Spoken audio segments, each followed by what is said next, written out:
UFC Columbus DraftKings has released the salary so we can take our first look. You can call me Kunith. Let's make some money this week.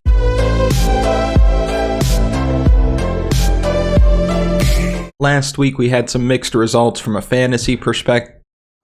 Last week we had some mixed results from a fantasy perspective, but a lot of the props came through. Paul Craig by submission at plus 450. You could get Pavlovich by knockout. Fight doesn't go the distance on a lot of these fights. And last week was crazy. A ton of finishes. So if you were taking unders, if you were taking fight doesn't go the distance, you probably did pretty well. And from a fantasy perspective, there were some big surprises last week, like Muhammad Mokaev and Makwan Amirkhani both getting quick win bonuses. These quick win bonuses are things that are really hard to predict. So when fighters do get them, it's normally a big surprise, especially because they come from the most unlikely of places. I certainly didn't expect Muhammad Mokaev to be the highest scoring fighter on the slate last week, but that's what makes the game fun. That's what keeps the game fresh. And I want to know what your thoughts are. Who do you think outside of Curtis Blaydes is going to be the highest scoring fighter this week? Put it down in the comments. Let me know. Now it's early in the week, so as always, we're going to start at the top of the slate and work our way down. One thing that's already interesting about this slate is that Curtis Blaydes is not the most expensive fighter. That's crazy to me, and that's no disrespect to Manon Fiorot, who's got a good matchup with a short notice Jennifer Maia,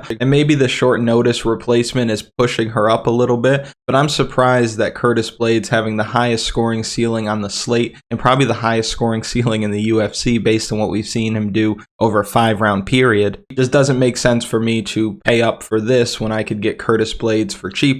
But Manon Fiorot should win this fight. On the feet, it will not be close. Fiorot is the far better striker in this matchup. I expect her to pick Jennifer Maia apart from the outside. And obviously, you would think that Jennifer Maia might have a slight grappling advantage here, but that might just be in terms of technique. Because physically, I think that Fiorot is going to be strong enough to stay safe in the clinch and safe if this fight hits the mat. And that's if this fight hits the mat and it's not on her terms. She may go out there and try to take Jennifer Maia down and not show a whole lot of respect for the submission game because Manon Fiorot doesn't seem like the type that's going to get caught with an armbar from guard, if you know what I mean. Now, this rings true for all MMA, but more specifically for women's MMA. If you can have the strength, the aggression, and the output advantages, if you could check those 3 boxes, you're probably in a good spot. Think Molly McCann last week against Luana Carolina.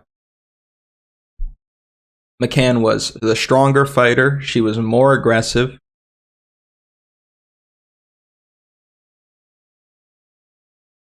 She was the stronger fighter. She was more aggressive.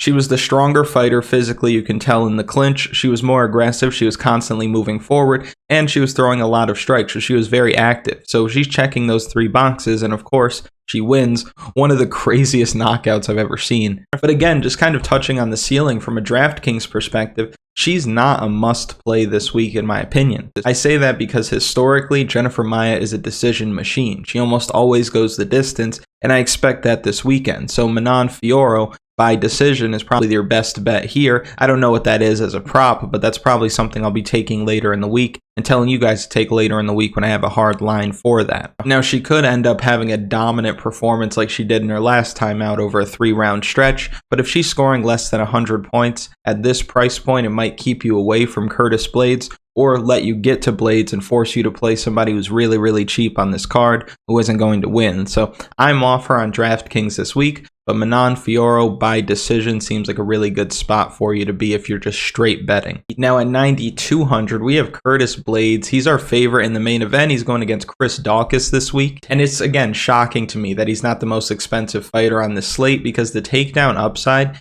gives him the highest ceiling on the card, and maybe the highest ceiling out of any fighter on the roster when it comes to fantasy scoring. He has 25 minutes to work where he can pile on takedowns in this spot, similar to what he did with Alexander Volkov. I don't know if he's going to get 14 takedowns. That's crazy. But even if he scores 50 points less than the 173 that he scored there, then he's still probably the highest scoring fighter on the slate. And again, let me know in the comments, outside of Curtis Blaydes, who do you think scores the most points? I would love to know. For me, from a betting perspective, from a fantasy perspective, you absolutely need to have Curtis Blaydes this week. He's a lock. put him in your parlays, put him in your DraftKings lineups. He's going to win. He's going to look good. He's just a bigger, younger, more experienced fighter and better wrestler in this spot. And that's kind of an understatement. The better grappler, the better wrestler. He's probably the best wrestler in the division, and he's fighting out of the best camp in MMA right now. And I think Chris Daukaus shows us toughness and technique to be able to stay in this fight for moments, to be able to get back to his feet, which is going to help us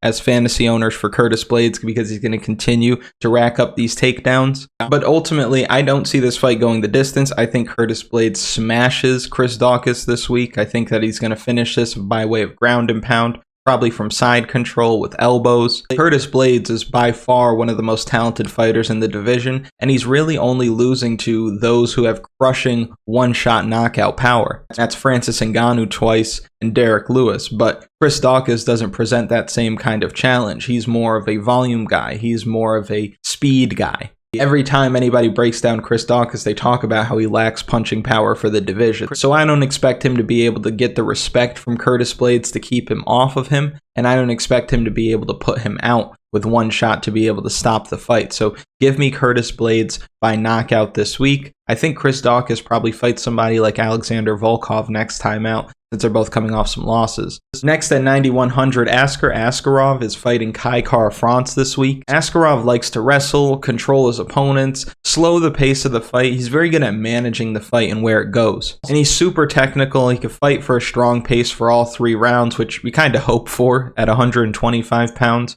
My issue with him on DraftKings, though, is his limited ceiling, but also from a straight betting perspective, I don't think that Kara-France is a really good matchup for Askarov. When you look at Kai, he has fast hands, he's gaining confidence, he's really entering his fighting prime only at 28 years old. He's been fighting forever, so you almost think of him as older than that, but he's only 28, so he's becoming the best version of his fighting self, I'm assuming. And where I struggle with this fight is what happens if Askarov can't get takedowns? Does he outstrike Kara-France from the outside? I don't think so. I think that it's going to be competitive. I think it's going to be close, but I think Kara-France is ultimately going to have bigger moments on the feet and ultimately steal rounds that way. My mind may change on this later in the week, but for right now, I like Kara-France by decision. I don't know what that prop is, but again, I'll probably give you that later in the week for the final picks. But I think that's the smart way to attack this one. Askarov just doesn't seem like the most dangerous guy, and I don't know if he's going to be able to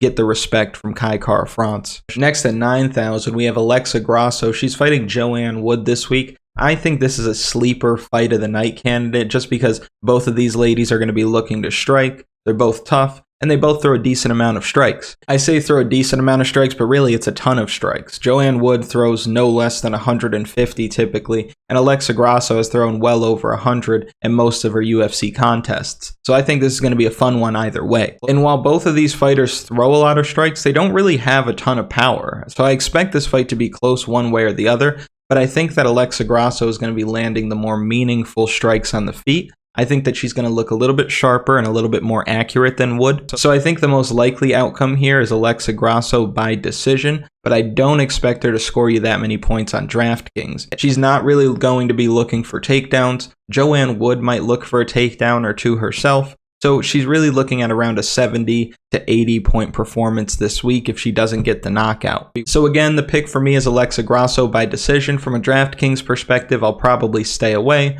but it's going to be worth a nice prop bet because, I mean, if you're taking a shot on props on most of these fights, you're probably going to come up with the right outcome at least just under half of the time. So you're probably going to be profitable or at least break even if your other bets don't hit. So working these little props throughout the card, just placing small bets are a good way for you to protect your bankroll. And I think Alexa Grasso by decision is better value than Alexa Grasso money line. Now, next we have somebody who you cannot ignore from a DraftKings perspective. Karol Rosa. And yes, it's Rosa because she's Brazilian. Show some respect. She's fighting Sarah McMann this week, and I can tell you right now, Karol Rosa is one of my most confident plays of the card. She's undefeated in the UFC, and that's mostly because of her crazy output. You look at these strikes similar to Joanne Wood and Alexa Grasso, the difference is she's landing a lot heavier. She's fighting with a lot more ferocity. And when you look at these striking numbers, it tells you that she's confident enough to let her hands go and fit enough to keep a strong pace for all 3 rounds. On the other side, we have Sarah McMann, who hasn't been very active in the last few years. She's 41 and a half years old. I wouldn't be surprised if she steps away from the sport after this fight. And obviously she would be looking to grapple in this spot, but I think she's going to have a hard time doing that this week. I also wonder about her gas tank and what it's going to look like later in this fight, because if she ends up fading, I see Rosa getting a TKO finish, because if she's throwing this many strikes and keeping that strong pace deep into the third round and Sarah McMann wilts, there's no way that she's going to be able to stick in the fight, and the ref's not going to stop it. These refs nowadays are real quick to jump in, so I expect Rosa to be able to get the TKO finish, probably from a standing position with shots that are getting blocked largely on the arms, but just the output is going to be what causes the ref to step in. So easy choice here, easy at this price as well. Locking her in my DraftKings lineups. Probably going to be betting her straight as well in a parlay with Curtis Blaydes. Our next fighter is Neil Magny at 8,800, aka the Haitian Sensation, aka Mangela Hill. The reason why I say Mangela Hill is because, I mean, are they not the same person? Have you ever seen Neil Magny and Angela Hill in the same room? Think about it. He's fighting Max Griffin this week. Two veterans of the sport, so this should also be a really fun fight, but I expect our boy skinny Neil Magny to get the job done this week. He'll have the height and reach advantages, but also the gas tank advantage and the game plan, because just like Curtis Blaydes, he's fighting out of elevation, probably the best gym in MMA right now. And when you look at Neil Magny's losses, he has losses to Michael Chiesa, Santiago Ponzinibbio, RDA, Lorenz Larkin a few years back, who was a slick striker at the time. Now, all of those fighters possessed qualities that were too much for Neil Magny, but not necessarily things we need to worry about when fighting Max Griffin. The grappling of Chiesa and RDA and the striking of Lorenz Larkin and Santiago Ponzinibbio, that was too much for Neil Magny. Max Griffin can grapple and he can punch, but he's not a great grappler. He doesn't have dangerous power on the feet, and this basic kind of generalist skill set is why he's 6-6 in the UFC. I expect Neil Magny to win the clinch battles, make Griffin work, grind him out for a decision as well. From a DraftKings perspective, Neil Magny actually does have high scoring potential, so he's worth keeping an eye on this week. But at the same time, in a decision win, he could end up scoring you 63 or 72 points. But at the same time, in a 3-round decision, he could score 100 or 99. So again, this is one that you're going to want to look at closely through the week. I think the easiest bet here is Neil Magny by decision. At 8,700, we have Vyacheslav Borschev. He's going to be fighting Marc Diakese this week. This is a great time to get in on Borschev, in my opinion. I actually picked against him in this fight against Dakota Bush, where Dakota Bush was actually having some success before that big body shot finished the night. And what we could take away from that is that Borschev can face a little adversity, but also he's got power that is just equalizing. He has that rare kind of power where all it really takes is one, and in his last fight, it only took one to the body. Now, Marc Diakese is tough. Evidence of that is when we saw him throw down with Rafael Fiziev just a few years ago. But I worry that Slava Claus just packs too much of a punch for him in this spot. Diakese is kind of skidding a bit, and yes, he's still young in his career, but he's 2-5 in his last 7. His 2 wins are over Lando Venata and Joe Duffy, who aren't really UFC caliber anymore, so give me the power in this matchup. I like Vyacheslav Borschev inside the distance. Here, Latifi, he's fighting Aleksei Oleinik this week. This is such a weird fight. Both these guys are strange fighters to watch, because here Latifi is built like a JanSport backpack, and Aleksei Oleinik strikes like he trains on a Wing Chun dummy made of pipe cleaners, so it's really hard to make out what's going to happen in this fight. I would think that Latifi wins just on the basis of being unchokeable, considering that he's missing one of the key ingredients needed for chokes, which is a neck. And he may be able to find top position in this fight where he can rain down some ground and pound, because we know Latifi likes to shoot for takedowns, and Oleinik really doesn't have a whole lot of interest staying on the feet. His takedown defense is 33%, and that's largely because he's accepting these positions and accepting the takedown. And I think old man Oleinik is done winning UFC fights at this stage in his career. On top of that, outside of his most recent decision loss to Sergey Spivak, when he is losing these fights, he's being finished in them. So this fight could actually give us some upside here on Ilir Latifi, who may go under-owned this week. It is scary because he could end up scoring you around 50 to 60 points in just a very slow, boring, low output heavyweight fight. But if he gets top position and starts raining down some heavy ground and pound, he's going to knock Aleksei Oleinik out. It really doesn't take much at this stage in his career to do that, and I think Ilir Latifi has all the tools. My biggest issue with Ilir Latifi is he's just so damn slow. So if he does get in these dominant positions and he starts throwing these punches, he might be so slow that Oleinik's just able to move a little bit, stay alive, stay alive, stay alive, stay alive, and just make this fight go a lot longer than it needs to. So proceed with caution with Ilir Latifi at 8,600, but I do think there's some potential knockout upside there. He hasn't knocked anybody out in a while, but Aleksei Oleinik, I mean, if there was anybody to get knocked out, it's probably going to be him. And while we're on the topic of knockouts, we're going to talk about Dana Bakgari. He's fighting Chris Gutierrez this week. Dana Bakgari has big power in his hands. We saw that in his last few fights. And I think we see another knockout for him in this fight as well. His last fight was especially impressive because he looked like the much better striker than Brandon Davis, who was tough and very experienced. And obviously, he ultimately put him down inside the first round. But Brandon Davis was one of these guys who we all thought he might be able to extend Bakgari. He might be able to make him work. He might be able to take over late if he gasses. So it was good for him to get that win and that experience under his belt. And that's really what's making me most confident in him this week. Chris Gutierrez is very experienced. He's got 22 professional fights, so he's going to be the more experienced fighter in this spot. He also has a decent record, and he's technically unbeaten in the UFC. But one thing that I struggle with Chris Gutierrez is just how close his fights are generally. In his 10 wins, half of them have been unanimous decision, but half of them have been split decision wins. He also has 2 draws on his record. It's rare to see a fighter have 1 draw, let alone 2 on their record. So I say that to say this. Chris Gutierrez finds himself in a lot of close fights, and I think that if the fight is close this weekend with Dana Bakgari, then Chris Gutierrez is going to be looking up at the lights in the nationwide arena because there's no way that he's going to be able to hang with that power. So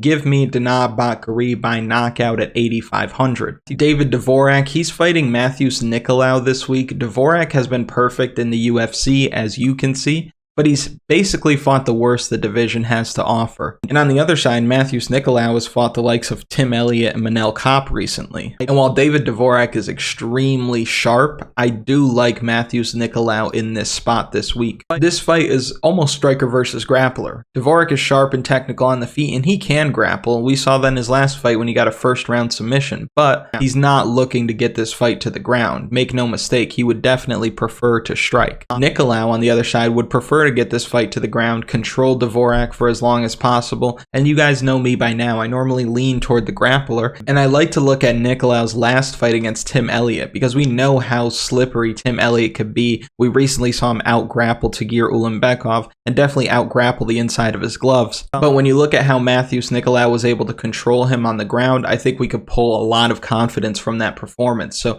I see him having success on the ground in this fight against David Dvorak as well, on a card where a lot of the underdogs really don't look that good. So I think Matheus Nicolau is good value this week, and I do think he's one of the better underdog options this week as well. So the pick for me for this fight is Matheus Nicolau by decision. Next at 8,300, we have Luis Saldana. He's going to be fighting Bruno Souza this week. This is a fight that I'm definitely staying away from on DraftKings. The pace that these guys are going to fight with is going to be frustrating if you own either of them on DraftKings, so I'm going to recommend that you do not play either side of this matchup. Both these fighters are pretty low output. We saw Bruno Souza in his last time out against Melsik Bagdasaryan just completely put us to sleep with his performance. And he lost that fight, but he basically made sure that everybody lost with him who played Melsik Bagdasaryan, because all he did was bounce around from the outside, didn't really engage all that much. It was just a very slow, low output pace fight. I think we see that again this week. I think that both these guys are very skilled strikers, but I don't think that they're the most dangerous, and I don't think that they're the most aggressive either. I think both of these guys are very comfortable going the distance in the UFC. I think they just want the time in the octagon, and I think that if things aren't going their way,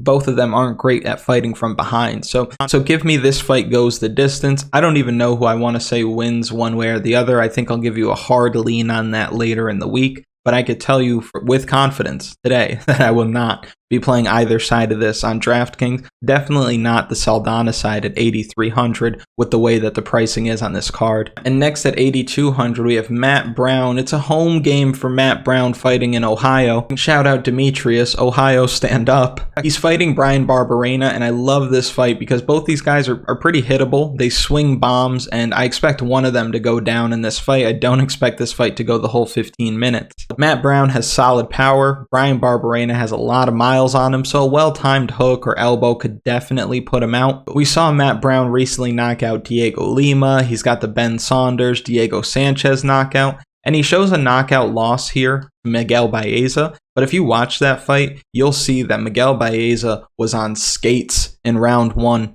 Matt Brown had him looking like Bambi on ice in the first round, and he was pretty lucky that he didn't lose at that point. Miguel Baeza was ultimately able to find the shot that ended the night in the second round, but Matt Brown was looking very, very good in the first, and he almost pulled a big upset over Miguel Baeza that night. And I think a lot of people this week are looking at the power of Matt Brown and how poor Bryan Barberena is defensively, but I can't help but think that Bryan Barberena wins this fight. If you look at Matt Brown's record, outside of this fight against Carlos Condit, who at this stage in his career, he's not that dangerous of a guy. So you don't expect this one to go the distance, but you would hope that he beats Carlos Condit in a fight like that. But outside of that, he's either gotten finished or gotten finishes since 2017. Like, this is the last time he's went to decision. Oh, I'm sorry, since 2015. So it's been 7 years. So what does that tell us? Well, that tells us that Matt Brown doesn't fight for 15 minutes anymore. It just doesn't happen. He's a kill or be killed kind of guy. And this is where the breakdown gets interesting, because when you look at Matt Brown, you like the power. You don't like Bryan Barberena really, but what happens in the second and third round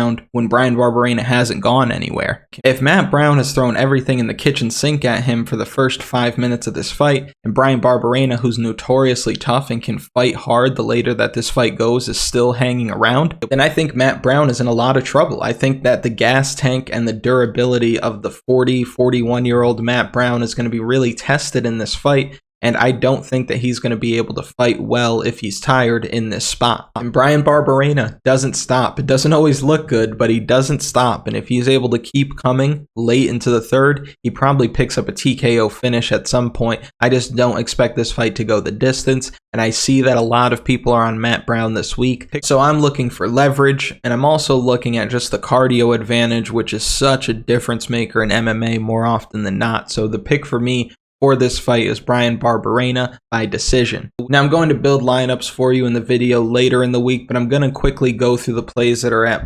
8,000 and below. Bryan Barberena, we just talked about him. I like the pace. I like the pressure. I think the durability is going to hold up, because if it does, he definitely wins this fight by winning rounds 2 and 3 or finishing Matt Brown later in the second or third round. Bruno Souza, he may win this on points. He may score a decision win for you, but from a Draftkings perspective, 50, 60, even 70 points is really not what we're aiming for, and I think that's the most likely outcome from somebody like Bruno Souza. Matheus Nicolau at 7,800, I think that a lot of people are going to get here just because the dog options on this card don't really look all that attractive, but I think he has a very clear path to victory this week. I think that he has high scoring potential as well if he can end up just controlling Dvorak on the ground. And he's one of, in my opinion, the safer plays down at this price range. So I really like him this week. Chris Gutierrez, he's in a striker versus striker matchup. This is kind of what you would want if you're backing Chris Gutierrez. We know that he has that heavy leg kick game. We saw that when he